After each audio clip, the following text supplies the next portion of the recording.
All right, WMC, this is the video to find the winner of break number 11, which is one of the NFL 15 card packs.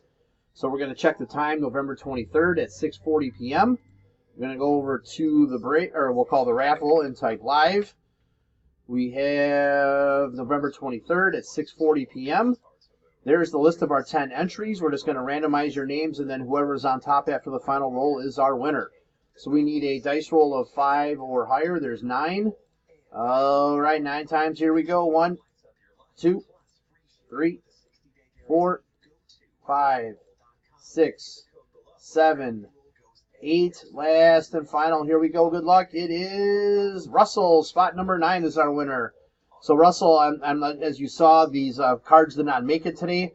What I can do is I can ship your seal to you, or we can open it at 2 o'clock tomorrow afternoon. There is our verification code, our timestamp once again, November 23rd, 6:41 p.m. That's it, guys. Thanks.